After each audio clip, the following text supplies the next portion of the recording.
नमस्कार दोस्तों, मैं देवेश शुक्ला आप सभी का स्वागत करता हूं।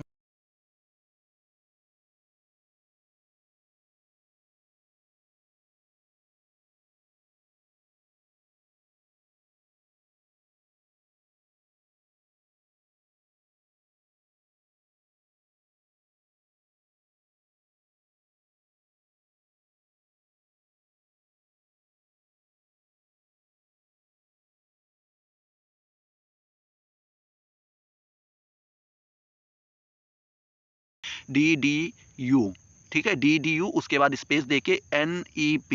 DDU आपके यूनिवर्सिटी का नाम है। उसके बाद NEP जो है उसका मतलब होता है न्यू एजुकेशन पॉलिसी। ठीक है, इसको आपको क्या करना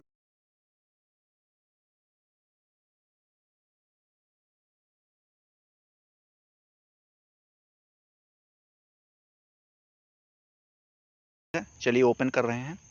इसको खोलने में थोड़ा समय ले सकता है आपके उसके अकॉर्डिंग जो है नेट के अकॉर्डिंग नेट आपका कैसा चल रहा है उसके ऊपर।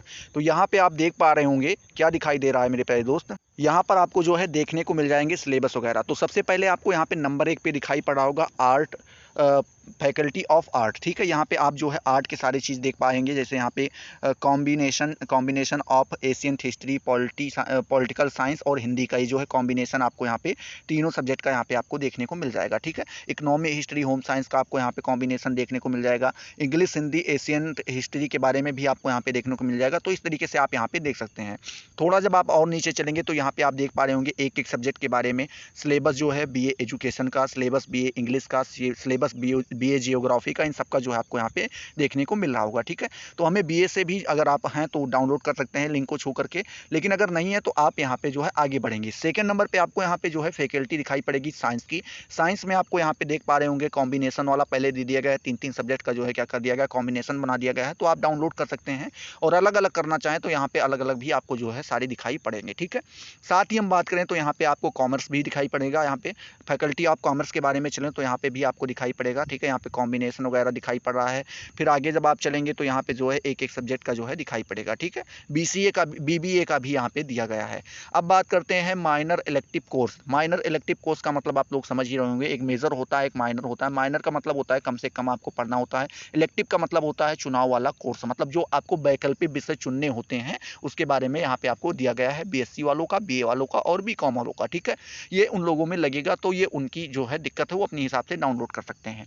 यहाँ पे जो है बता रहे हैं, देखिए, माइनर को करकुलर सर्कुलर कोर्स के बारे में यहाँ पे आपको बताया गया है। तो यहाँ पे आप जो है याद कर सकते हैं, डाउनलोड कर सकते हैं। तो ध्यान दीजिएगा, अब जो है आपके सब्जेक्ट क्या हो गए हैं कि पहले बीए में ऐसा होता था कि 3 सब्जेक्ट में आपके काम हो जाते थे, लेकिन अब आपके 3 सब्जेक्ट नहीं, टोटल 5 से 6 सब्जेक्ट लगेंगे। हर यूनिवर्सिटी का अलग अलग होता है। तो आपको तो पहले क्या 3 सब्जेक्ट आपको जो वो होते हैं उनको आपको चुनना ही होगा। फिर माइनर इलेक्टिव जो कोर्स होता है इसमें से आपको एक सब्जेक्ट चुनना होगा। ठीक है, और जैसे ही आप यहाँ पे ये चुनेंगे फिर आपको जो है माइनर को सर्कुलर कोर्स जो होता है इसमें भी आपको एक सब्जेक्ट चुनना होगा। तो इसको भी आपको करना जो क्या हो जाता है, अनिवार्य हो जाता है। फिर एक यहाँ पे और आप देख पा रहे होंगे माइनर वोकेशनल कोर्स जो है ये भी आपको यहाँ पे देखने को मिलेगा। ये सब में क्या होता है, अनिवार्य होता है। ठीक है, क्या होता है, कोर होता है, आप समझ पा रहे होंगे।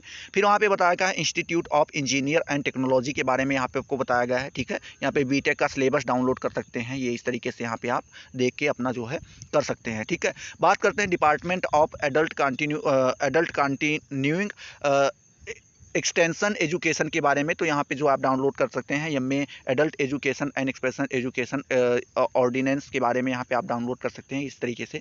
फिर बात करें डिपार्टमेंट ऑफ एशियन हिस्ट्री, ठीक है, उसके बाद आर्कोलॉजी और उसके बाद कल्चर के बारे में भी आप यहाँ पे देख सकते हैं। साथ में यहाँ पे आप देखते चलेंगे NEP लास्ट में लिखा है। NEP का मतलब यहाँ पे यही दिया गया है कि न्यू एजुकेशन पॉलिसी के अंतर्गत, जैसे कि आपको एक ही सब्जेक्ट देखिए यहाँ पे MA एशियन हिस्ट्री आर्कोलॉजी, ठीक है, और उसके बाद एंड कल्चर, वही चीज़ यहाँ पे भी देखिए MA Asian history archaeology and culture, लेकिन यहाँ पे NEP लगा दिया गया। तो ये आपका पुराना सिलेबस है और ये आपका नया सिलेबस है, यहाँ से आप डाउनलोड कर सकते हैं। ठीक है, चलिए जब आगे बढ़ेंगे तो यहाँ पे आपको एमएससी वालों का दिखाई पड़ेगा और यहाँ पे डिपार्टमेंट ऑफ बॉटनी वालों का दिखाई पड़ेगा। डिपार्टमेंट ऑफ बिजनेस एडमिनिस्ट्रेशन के बारे में आपको एमबीए जो हुआ एमबीए का देखिए यहाँ पे 2 सिलेबस दिया गया है, एक एमबीए का और एमबीए एनईपी मतलब न्यू एजुकेशन पॉलिसी के अंतर्गत। फिर बात करते हैं डिपार्टमेंट ऑफ केमिस्ट्री देखने को मिलेगा, डिपार्टमेंट ऑफ कॉमर्स के देखने को मिलेगा आपको, उसके बाद डिपार्टमेंट ऑफ कंप्यूटर साइंस देखने को मिलेगा, department of defence and static study के बारे में आपको यहाँ पे देखने को मिलेगा, डिपार्टमेंट ऑफ इकोनॉमी आप डाउनलोड कर सकते हैं, डिपार्टमेंट ऑफ एजुकेशन। मान लीजिए अगर आपने एजुकेशन ले रखा है तो आप यहाँ से डाउनलोड कर सकते हैं। देखिए ये सिलेबस दिए गए हैं, ठीक है, एमए दोनों का दिया गया है।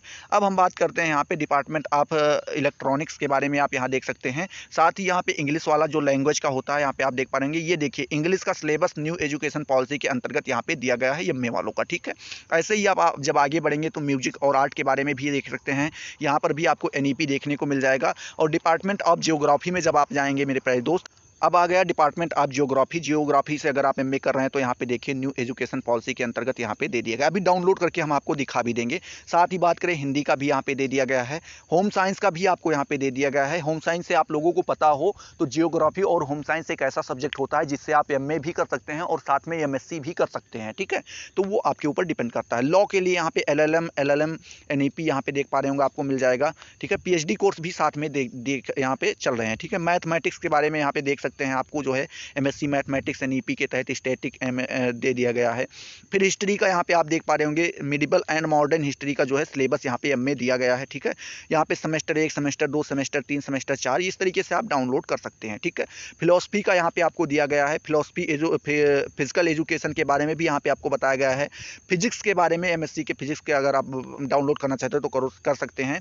बात करें पॉलिटिकल साइंस के बारे में तो यहाँ पे देखिए सेमेस्टर 1 का दिया गया है, फिर सेमेस्टर 2, सेमेस्टर 3, सेमेस्टर 4 ये एमए वालों का है। आराम से आप डाउनलोड कीजिए, साथ में पढ़ते चलिए, ठीक है। और क्या करना है आपको, बस एक काम कर देना है, फटाफट चैनल को अगर अभी तक आपने सब्सक्राइब नहीं किया तो सब्सक्राइब करके बेल वाले आइकन को प्रेस कर दीजिए। बेल वाले आइकन को प्रेस करने से ये होता है कि आपको जितने भी मैं वीडियोज़ को डालूंगा वो सारी नोटिफिकेशन वहाँ पर आपको क्या होती रहेंगी, प्राप्त होती रहेंगी और आप उनसे लगातार लाभान्वित होते रहेंगे, ठीक है। बात करें अगर अभी तक आपने वीडियो को लाइक नहीं किया तो लाइक कर दीजिए। कमेंट सेक्शन में जरूर आइए, बताइए वीडियो कैसा लगा, अपने दोस्तों के साथ शेयर कीजिए, सहपाठियों के साथ शेयर कीजिए, ठीक है। चलिए आगे देखते हैं। तो यहाँ पे बात करें साइकोलॉजी के बारे में भी आपको यहाँ पे बताया गया है, एमए साइकोलॉजी एनईपी, ये देख लीजिए जो येलो कलर का दिखाई पड़ रहा है, तो यहाँ से आप जाके डाउनलोड कर सकते हैं। संस्कृत के बारे में भी आप यहाँ पे देख सकते हैं, सोशियोलॉजी के बारे में भी आप यहाँ पे देख सकते हैं एनईपी के तहत, ठीक है। कोई अगर आपको दिक्कत रह जाए तो फिर आप बताइएगा। यहाँ पे उर्दू के बारे में भी, जूलॉजी के बारे में भी यहाँ पे आपको बताया गया है, ठीक है। उसके बाद कॉमन सिलेबस यहाँ पे आप देख रहे होंगे, यहाँ पे जो पीएचडी का कॉमन सिलेबस रखा गया है वो आपको यहाँ पे देखने को मिल जाएगा, ठीक है।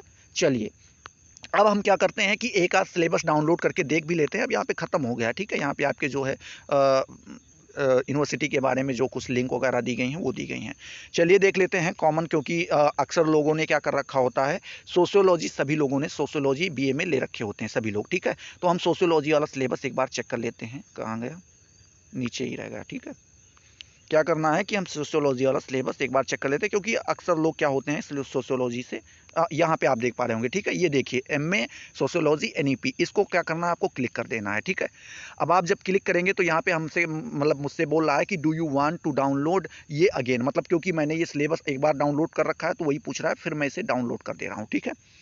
अब आप यहाँ पे देखेंगे डाउनलोड जब कर लेंगे तो आपके पास यहाँ पे कुछ जो है इस तरीके से आपको देखने को मिल जाएगा। आपको क्या करना है कि यहाँ पे आपको चले आना है किसी एक को सिलेक्ट करके।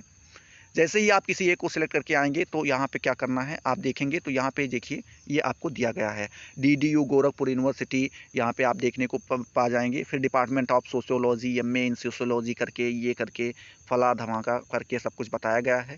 कोर्स का यहाँ पे आप देख पा रहे होंगे सेमेस्टर 1 यहाँ पे दिया गया है। ये आपका जो है स्ट्रक्चर बताया गया है। यहाँ पे पेपर नंबर 1 के बारे में, पेपर नंबर 2, 3 और 4 पेपर आपके होंगे और 5वां जो होता है आपका इलेक्टिव होता है। इसमें से आपको किसी एक को जो है चूज़ करना होता है, वैकल्पिक पेपर होता है, ठीक है। साथ में ही जब आप नीचे चलेंगे ये चारों सिलेबस स्ट्रक्चर देखने के बाद, तो यहाँ से आपको जो है उसी सिलेबस को बृहद रूप थोड़ा दे दिया गया है और अच्छे से समझा दिया गया है कि पेपर नंबर 1 में क्या क्या आपको पढ़ना रहेगा। और नीचे जब आप चलेंगे तो आपको और अच्छे से समझाया गया है कि इनको जो है यूनिट में भी बांटा जाता है। 5 यूनिट में, paper unit 1, unit 2, unit 3, unit 4 और यूनिट 5, 5 यूनिट में बांटा जाता है। पांचों यूनिट आपको क्या करने रहते हैं, पढ़ने रहते हैं। तो आई होप ये सारी चीज़ें आपको क्लियर हुई होंगी। ध्यान दीजिएगा, आपका जो पेपर होगा टोटल 100 नंबर का होगा। 70 नंबर आपको रिटन एग्जाम के मिलेंगे और 30 नंबर आपके यूनिवर्सिटी कॉलेज वाले देंगे, ठीक है। उसमें से आपको क्या करना होगा, अटेंडेंस के आपको 5 मार्क मिलेंगे, क्लास प्रेजेंट के आपको 10 मार्क मिलेंगे, ठीक है। उसके बाद बात करें सेमेस्टर असाइनमेंट जो होता है उसके आपको 15 नंबर आपको यहाँ पे प्राप्त होंगे, ठीक है। चलिए देखते क्या है। तो मतलब आप यहाँ पे समझिए कि आराम से आप क्या कर सकते हैं, इनको डाउनलोड भी कर सकते हैं। क्योंकि अब जितने भी सब्जेक्ट, कितने सब्जेक्ट हो जाएं, एक सब्जेक्ट का अगर मैं सिलेबस बताऊंगा तो इतना सिलेबस ही हो जाएगा कि आप लोग ऊब जाओगे, सर क्या हो रहा है। अब ध्यान दीजिएगा, जितने भी बच्चे क्या करेंगे, ज़्यादा से ज़्यादा कमेंट करेंगे। जैसे मान लीजिए सोशियोलॉजी के बच्चे हैं या हिस्ट्री के हैं या पॉलिटी के हैं या एजुकेशन के, जितने बच्चे अधिक से अधिक कमेंट करेंगे कि सर मुझे ये सिलेबस हिंदी में प्रोवाइड करवाइए, तो ये जितने भी इंग्लिश के हैं सबको मैं आपको हिंदी में आपको यहाँ पे दे दूंगा, ठीक है। साथ में यहाँ पे आप देख पा रहे होंगे क्या, इस सिलेबस में एक चीज़ अच्छी है, आपको यहाँ पे देखने को मिल जाएगा कि यहाँ पे आपको बता दे रहे हैं कि कौन कौन सी बुक वगैरह पढ़ना होगा, किसकी बुक है। तो ये सारी चीज़ें मैं आपको बिल्कुल हिंदी में प्रोवाइड करवा दूंगा। लेकिन आपको उसके लिए क्या करना होगा, कमेंट करना होगा कि सर इस सब्जेक्ट का सिलेबस हिंदी में प्रोवाइड कराइए, DDU यूनिवर्सिटी का, इतना लिख के आपको कमेंट करना होगा। चलिए फटाफट वीडियो को लाइक कीजिए, अपने दोस्तों के साथ शेयर कीजिए। अभी तक अगर आपने चैनल को सब्सक्राइब नहीं किया तो सब्सक्राइब करके बेल वाले आइकन को जरूर प्रेस कर दीजिए, जिससे आपको सारी नोटिफिकेशन मिलती रहें और आप उनसे लगातार लाभान्वित होते रहें। तो चलिए अगले वीडियो में मिलते हैं नए जोश नए टॉपिक के साथ। तब तक के लिए जय हिंद, जय भारत।